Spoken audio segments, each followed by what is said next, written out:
Selamat datang di TL Channel. Semoga bermanfaat untuk kita semua. Silakan subscribe dan jangan lupa like, komen, dan share. Metode penarikan kesimpulan dalam ilmu firasat. Perlu Anda ketahui bahwa mengambil kesimpulan atas sesuatu bisa didasarkan pada sebab atau kausa, pada akibat atau efek, atau pada akibat dari sebab. Yang terakhir inilah yang disebut dengan istilah mengambil kesimpulan atas satu akibat dengan akibat lainnya, ketika keduanya adalah akibat dari sebab yang sama. Jadi, seperti itu pula teori-teori yang digunakan untuk membaca watak seseorang. Kadang, membaca watak dapat berdasarkan sebab yang membuat watak itu terbentuk, yaitu postur fisik atau bentuk fisik. Dapat juga berdasarkan akibat dan pengaruh dari watak tersebut, yaitu tindakan-tindakan yang sering dilakukan oleh seseorang, atau berdasarkan berbagai keadaan yang dipengaruhi oleh watak naluriah seseorang sebagai manusia. Metode pertama, mengambil kesimpulan dari sebab. Perlu Anda ketahui bahwa membaca kepribadian tidak bisa dilakukan sebelum membaca keadaan-keadaan yang membentuk kepribadian tersebut. Selain itu, tubuh manusia merupakan sesuatu yang diciptakan.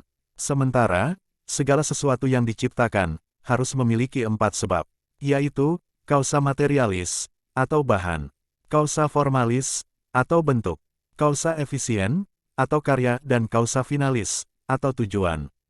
Hukum kausalitas yang digunakan Ar-Razi di sini berasal dari mazhab Aristotelian yang menyebutkan bahwa kausa atau sebab terdiri atas 4 macam, yaitu material cause, formal cause, efficient cause, dan final cause. Dalam filsafat, diketahui bahwa segala sesuatu atau entitas yang diadakan atau ada pasti memiliki sebab atau kausa.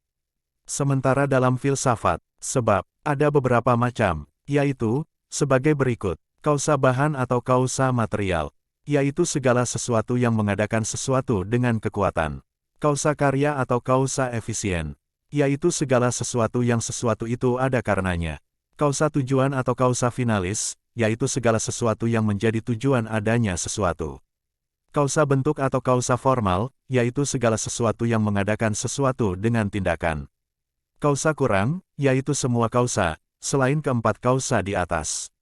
Dalam Al-Mujam Al-Falsafi, disebutkan sebagai berikut. Aristoteles mengatakan bahwa kausa terdiri atas 4 macam. 1. Kausa karya, atau kausa efisien.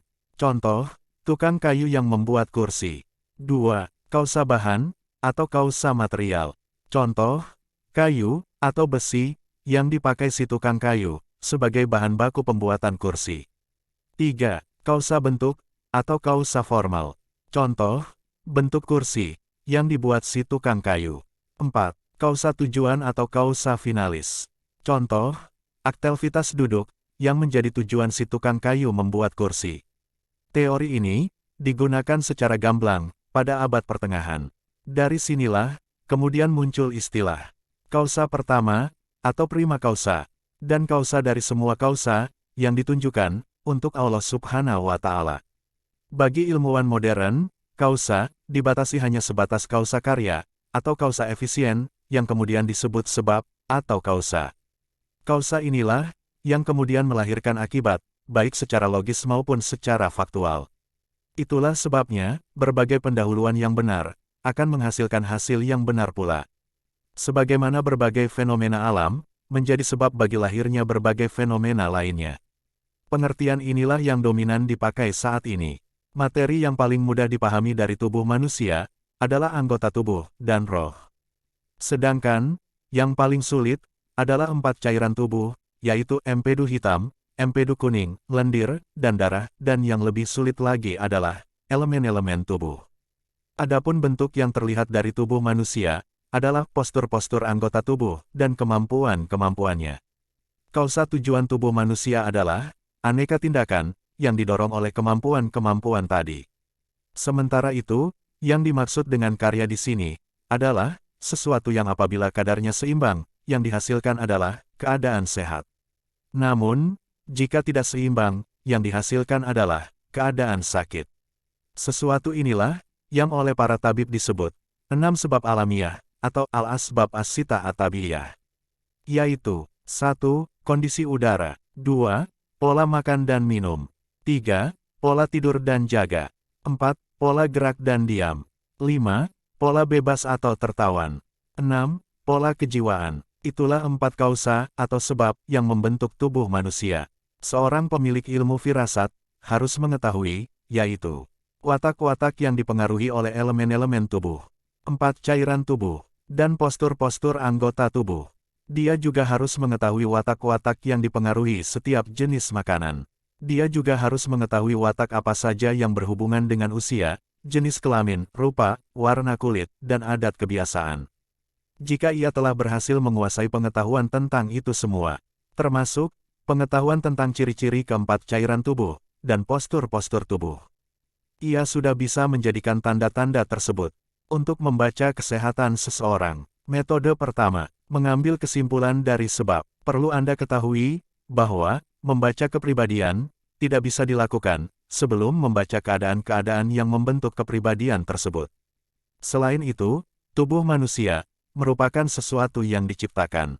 Sementara, segala sesuatu yang diciptakan harus memiliki 4 sebab, yaitu kausa materialis, atau bahan, kausa formalis, atau bentuk, kausa efisien, atau karya, dan kausa finalis, atau tujuan. Hukum kausalitas yang digunakan Ar-Razi di sini berasal dari mazhab Aristotelian, yang menyebutkan bahwa kausa, atau sebab, terdiri atas 4 macam, yaitu material cause, formal cause, efficient cause, dan final cause. Dalam filsafat, diketahui bahwa segala sesuatu, atau entitas yang diadakan, atau ada, pasti memiliki sebab, atau kausa. Sementara dalam filsafat, sebab ada beberapa macam, yaitu sebagai berikut. Kausa bahan atau kausa material, yaitu segala sesuatu yang mengadakan sesuatu dengan kekuatan. Kausa karya atau kausa efisien, yaitu segala sesuatu yang sesuatu itu ada karenanya. Kausa tujuan atau kausa finalis, yaitu segala sesuatu yang menjadi tujuan adanya sesuatu. Kausa bentuk atau kausa formal, yaitu segala sesuatu yang mengadakan sesuatu dengan tindakan. Kausa kurang, yaitu semua kausa, selain keempat kausa di atas. Dalam Al-Mujam Al-Falsafi, disebutkan sebagai berikut. Aristoteles mengatakan bahwa kausa terdiri atas 4 macam. 1. Kausa karya, atau kausa efisien. Contoh, tukang kayu yang membuat kursi. 2. Kausa bahan, atau kausa material. Contoh, kayu, atau besi, yang dipakai si tukang kayu, sebagai bahan baku pembuatan kursi. 3. Kausa bentuk, atau kausa formal. Contoh, bentuk kursi, yang dibuat si tukang kayu. 4. Kausa tujuan atau kausa finalis. Contoh, aktivitas duduk, yang menjadi tujuan si tukang kayu membuat kursi. Teori ini digunakan secara gamblang pada abad pertengahan. Dari sinilah, kemudian muncul istilah kausa pertama, atau prima kausa. Dan kausa, dari semua kausa, yang ditunjukkan untuk Allah Subhanahu wa Ta'ala. Bagi ilmuwan modern, kausa dibatasi hanya sebatas kausa karya, atau kausa efisien, yang kemudian disebut sebab, atau kausa. Kausa inilah yang kemudian melahirkan akibat, baik secara logis maupun secara faktual. Itulah sebabnya, berbagai pendahuluan yang benar akan menghasilkan hasil yang benar pula, sebagaimana berbagai fenomena alam menjadi sebab bagi lahirnya berbagai fenomena lainnya. Pengertian inilah yang dominan dipakai saat ini. Materi yang paling mudah dipahami dari tubuh manusia adalah anggota tubuh dan roh. Sedangkan, yang paling sulit adalah 4 cairan tubuh, yaitu empedu hitam, empedu kuning, lendir, dan darah, dan yang lebih sulit lagi adalah elemen-elemen tubuh. Adapun bentuk yang terlihat dari tubuh manusia adalah postur-postur anggota tubuh dan kemampuan-kemampuannya. Kausa tujuan tubuh manusia adalah aneka tindakan yang didorong oleh kemampuan-kemampuan tadi. Sementara itu, yang dimaksud dengan karya di sini adalah sesuatu yang apabila kadarnya seimbang, yang dihasilkan adalah keadaan sehat. Namun, jika tidak seimbang, yang dihasilkan adalah keadaan sakit.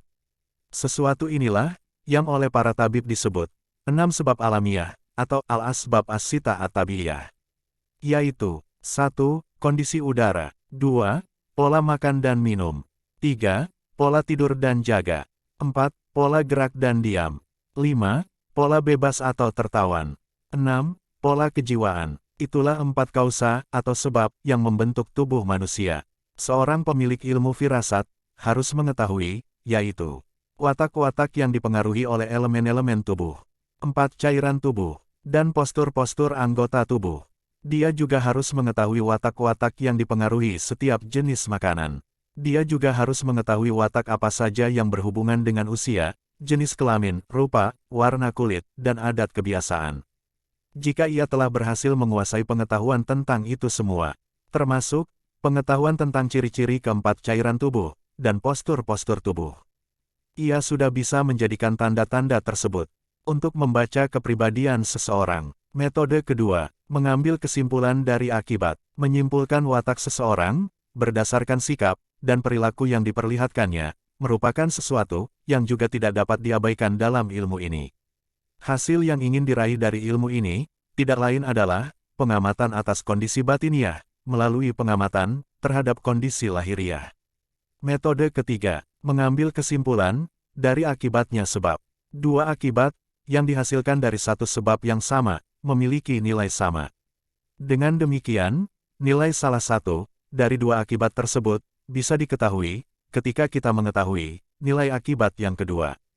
Inilah ilmu firasat yang sedang kita bicarakan, yaitu menarik kesimpulan atas kondisi batiniah dengan mengamati kondisi lahiriah.